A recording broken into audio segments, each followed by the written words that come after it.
Shalom Bapak Ibu Saudara yang terkasih dalam Tuhan, good morning. Pagi hari ini kami senang sekali kembali menjumpai Anda dalam program Renungan Pagi.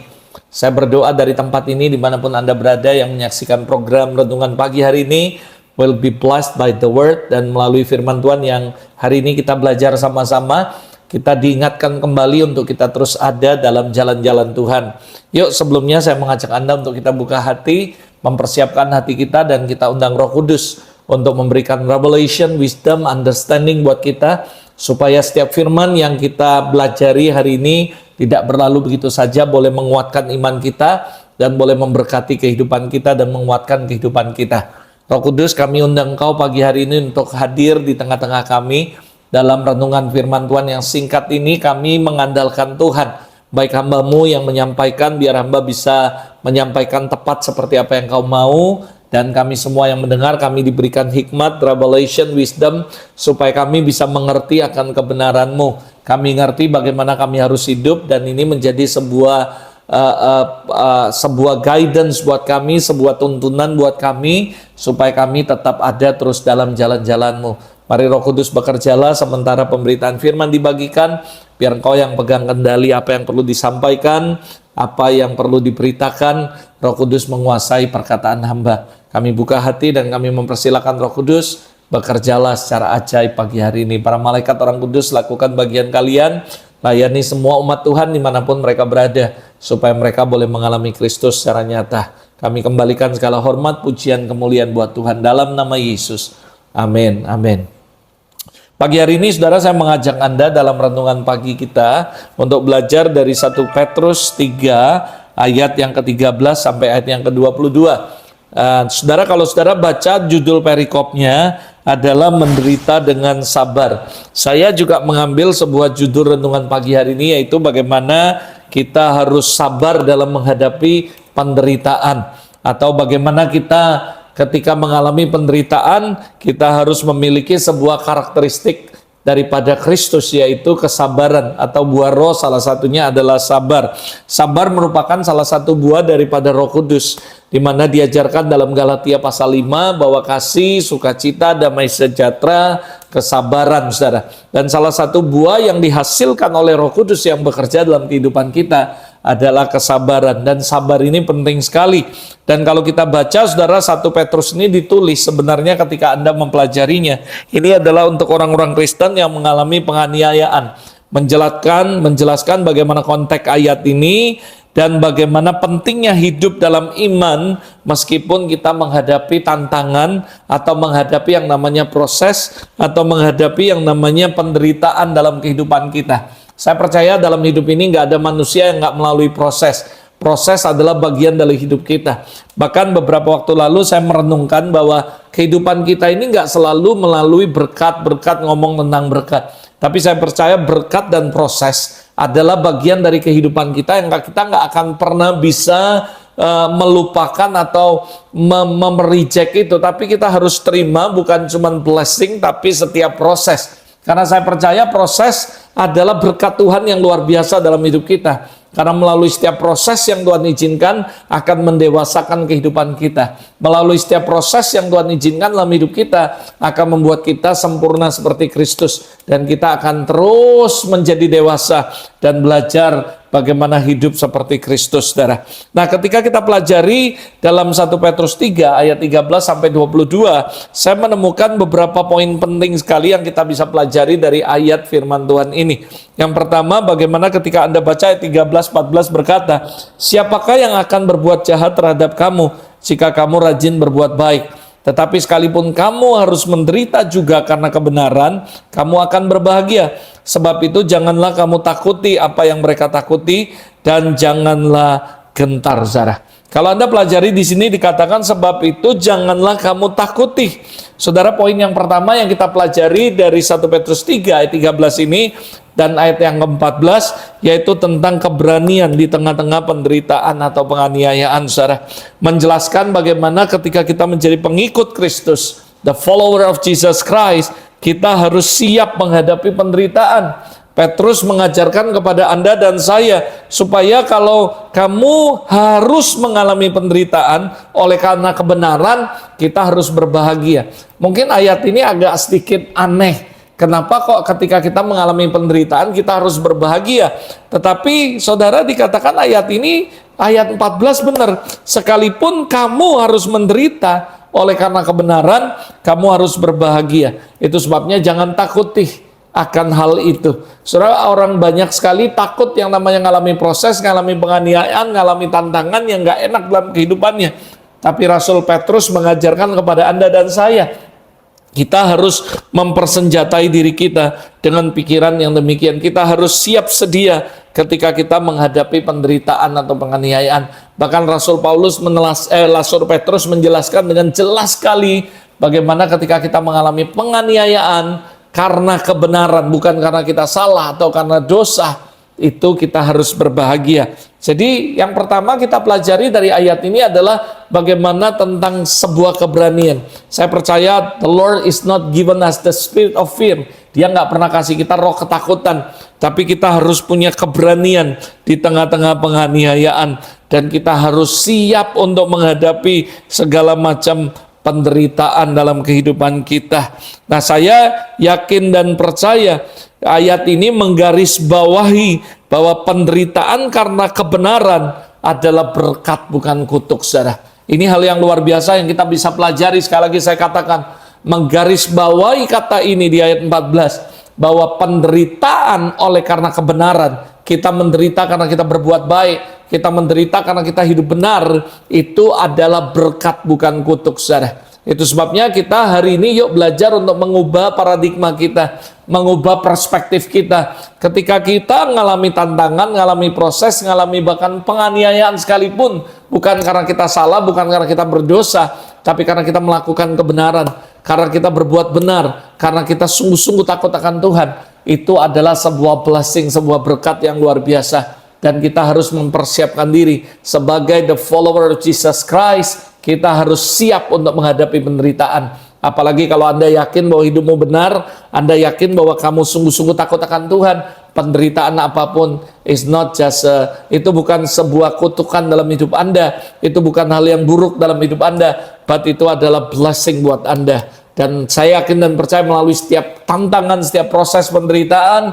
maka saya percaya kamu akan lihat tangan Tuhan yang ajaib. Kamu akan melihat bagaimana kemuliaan Tuhan akan nyata dalam kehidupan kita. So, yang pertama ini yang kita pelajari sama-sama, memiliki sebuah keberanian untuk menghadapi penganiayaan atau penderitaan.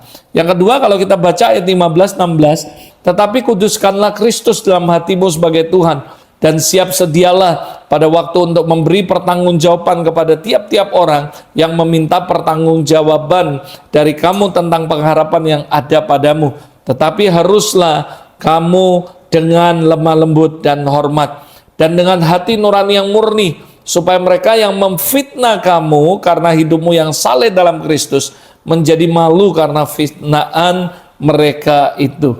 Nah, dari ayat ini kalau Anda pelajari 1 Petrus 3 ayat 15-16, saya menyimpulkan hal yang kedua yang penting sekali yang kita bisa pelajari daripada ayat ini adalah bagaimana hidup kita menjadi kesaksian, bagaimana hidup kita memberikan kesaksian yang baik, sehingga orang yang memfitnah kita, orang yang ngomong yang nggak benar tentang kita, mereka menjadi malu karena kehidupanmu yang saleh di dalam Kristus. Orang boleh ngomong apa aja tentang kamu, tidak akan ada yang bisa melarang orang untuk ngomong yang baik atau yang buruk tentang kita. Tapi kita bisa memutuskan untuk percaya, untuk kita merespon hati kita ketika kita mendengar perkataan itu dengan hal yang positif atau dengan yang hal negatif. Kita nggak bisa kontrol apa yang masuk dari luar ke dalam hati kita, tapi kita dengan pasti kita bisa mengontrol hati kita, bagaimana respon kita. Remember beberapa hari yang lalu dalam renungan pagi, kita bicara tentang bagaimana kita membersihkan hati kita. Hati-hati dengan semua pengaruh negatif, pengaruh buruk yang masuk ke dalam hati kita. Karena remember saudara bahwa semua kehidupan spiritual kita dimulai dari hati kita. Kalau hati kita bersih, saya percaya akan memancarkan kehidupan. Sementara hati yang jahat, hati yang kotor akan mengeluarkan perbuatan yang jahat dan kotor. Itu sebabnya sekali lagi saudara, ketika kita mengalami penganiayaan, mengalami apapun yang nggak baik, Bahkan ada orang-orang yang mungkin memfitnah hidup saudara, ngomongi saudara, memberikan pernyataan-pernyataan yang buruk, pernyataan-pernyataan yang menjatuhkan hidup Anda, dan sebagainya. Apapun itu, percayalah Alkitab mengajar kita supaya dengan hati nurani yang murni, kita harus tetap percaya bahwa kita punya pengharapan di dalam Kristus. Selama kita jaga hati kita merespon dengan baik, kita mengampuni, kita memberikan, saudara, hati ini tetap bersih, kita tidak membiarkan hati kita tercemar, terkontaminasi, maka saya percaya itu memberikan kesaksian yang baik. Itu akan membuat kita jadi saksi, saudara. So penting sekali buat kita harus siap, saudara, untuk mempertanggungjawabkan. Kalau kita baca ayat yang ke-15 tadi, dikatakan siap sedia, saudara, untuk apa? Memberikan pertanggungjawaban. Pokoknya dalam hidup ini, remember this, setiap apa yang kita ngomong, apa yang kita lakukan, one day kita akan mempertanggungjawabkannya di hadapan Allah. Bahkan Alkitab berkata, setiap perbuatan, setiap perkataan harus kita pertanggungjawabkan di hadapan Allah. Itu sebabnya pastikan bahwa ketika kita menghadap Allah, memberikan pertanggungjawaban semua perkataan kita, semua tingkah laku kita, pastikan bahwa Allah berkenan dengan setiap perkataan dan tindakan kita, dan kita bisa mempertanggungjawabkannya dengan baik. Dan sekali lagi, saudara, itu sebabnya kalau kita mengalami hal yang nggak baik, kita tetap memberikan respon yang baik, dan hidup kita akan memberi kesaksian dan menjadi kesaksian, sehingga orang-orang yang ngomongi Anda, mereka akan malu karena melihat hidup Anda yang saleh, saudara. Nah, ayat ini, ayat 15-16 mengajarkan kita untuk kita siap sedia untuk memberikan kesaksian tentang iman kita, dan juga menjelaskan bagaimana hidup yang baik, penuh kasih, dapat menjadi kesaksian yang kuat di sekitar kita. Yang ketiga, saudara, yang kita pelajari dari ayat ini, yaitu, saudara, ayat yang ke-17-18 ngomong gini, sebab lebih baik menderita karena berbuat baik, jika hal itu dikehendaki Allah, daripada menderita karena berbuat jahat. Sebab juga Kristus telah mati sekali untuk segala dosa kita, Ia yang benar untuk orang-orang yang tidak benar, supaya Ia membawa kita kepada Allah. Ia yang telah dibunuh dalam keadaannya sebagai manusia, tetapi yang telah dibangkitkan menurut roh. Yang ketiga yang kita bisa pelajari dari ayat 17-18, bagaimana menghadapi ketidakadilan tapi dengan sebuah kesabaran. Ayat ini mengajak kita untuk memahami bahwa Tuhan melihat dan menghargai setiap ketekunan saudara, menyampaikan bagaimana pentingnya kesabaran, pentingnya keteguhan hati dalam menghadapi semua kesulitan. Apapun yang kita alami, apapun yang gak enak yang Anda dan saya alami, tetap sabar dan teguh di dalam iman. Dan kita tetap percaya bahwa Allah pasti akan menyatakan kebenaran. Dan saya yakin dan percaya, ada pepatah berkata bahwa kebenaran pasti akan muncul seperti fajar. Gak ada satu orang pun yang bisa menutupi kebenaran, dan tidak ada juga orang yang bisa menutupi kebohongan. Tetapi saudara, respon kita ketika kita mengalami ketidakbenaran, ketika kita mengalami, maksud saya, ketidakadilan, ketika kita mengalami yang namanya penganiayaan, mengalami hal yang buruk yang orang lakukan terhadap kita, kita harus menghadapinya dengan penuh kesabaran, saudara. Seperti ayat ini dalam konteksnya berbicara tentang bagaimana kita harus menderita dengan sabar, saudara. Ketika kita mengalami yang namanya penderitaan, menderitalah dengan sabar. Karena kita percaya bahwa itu memunculkan ketekunan. Ketekunan menimbulkan tahan uji, dan tambahan uji menimbulkan pengharapan. Dan semua pengharapan kita dalam Kristus tidak akan pernah sia-sia, saudara. Yang keempat, terakhir, saudara, lalu saya akan tutup. Di ayat 19, saudara, kita baca, dan di dalam roh itu juga ia pergi memberitakan Injil kepada roh-roh dalam penjara, yaitu kepada roh-roh mereka yang dahulu pada waktu Nuh tidak taat kepada Allah, ketika Allah tetap menanti dengan sabar waktu Nuh sedang mempersiapkan baterainya, di mana hanya sedikit, yaitu 8 orang yang diselamatkan oleh air bah. Ayat terakhir 21, juga kamu sekarang diselamatkan oleh kiasan, yaitu baptisan. Maksudnya bukan untuk memberikan kenajisan jasmani, membersihkan kenajisan jasmani, melainkan untuk memohon hati nurani yang baik kepada Allah oleh kebangkitan Yesus Kristus, yang duduk di sebelah kanan Allah setelah ia naik ke sorga, sesudah malaikat, segala malaikat, kuasa, kekuatan ditaklukkannya kepadanya. Saudara. Yang terakhir yang kita bisa pelajari adalah bagaimana kita percaya bahwa kemenangan Kristus dan menyampaikan bagaimana melalui kematian Kristus, kebangkitan Kristus, kita sudah memperoleh kemenangan atas dosa dan maut. Saya percaya yang keempat pelajaran yang kita pelajari yang penting sekali dari 1 Petrus 3 ayat 13 sampai 22, bagaimana kebangkitan Kristus, kematian Kristus dan kebangkitannya memberikan kita kemenangan. Bahkan Alkitab berkata, you are more than conquered. Anda lebih dari pemenang. Itu sebabnya jangan kecil hati ketika kita mengalami penderitaan, penganiayaan, apapun yang nggak baik dalam hidup kita. Percaya pengharapan kita ada di dalam Kristus. Dan kematiannya, kebangkitannya memberikan kemenangan buat kita. Kamu pasti akan menang karena kamu lebih dari pemenang. Ya, kita berdoa. Bapa Surgawi, terima kasih. Kami mengucap syukur hari ini Engkau mengajar kami. Ketika kami menghadapi penganiayaan, kami menghadapi penderitaan, kami harus memberikan sebuah respon yang baik, yaitu sabar dalam menghadapi penganiayaan. Karena kami percaya Tuhan tidak pernah memberikan kami the spirit of fear, tapi bagaimana keberanian di tengah-tengah penganiayaan, di tengah-tengah mengalami hal yang buruk, di tengah-tengah mengalami hal yang nggak baik, kami memiliki keteguhan iman, dan hidup kami juga memberikan kesaksian yang baik, tidak merespon hal yang buruk, tapi merespon hal yang baik dengan sabar, dengan tekun. Kami berani menghadapi semua apapun proses yang Tuhan izinkan. Kami tidak melakukan hal-hal yang buruk, tapi justru kami tetap memberi kesaksian yang baik ya Tuhan.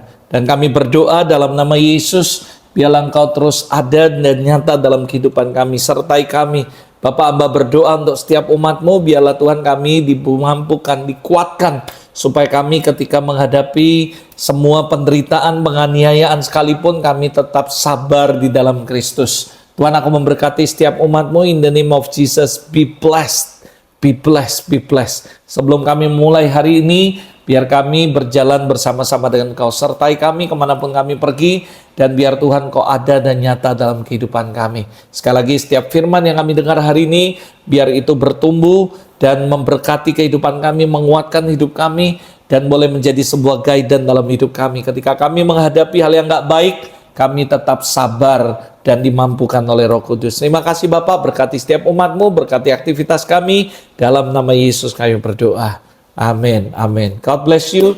Sampai ketemu dalam program renungan hari berikutnya, renungan pagi kita. Dan ingat sekali lagi, saudara, tetap sabar ketika kita menghadapi semua penderitaan. God bless you and see you next time. God bless you.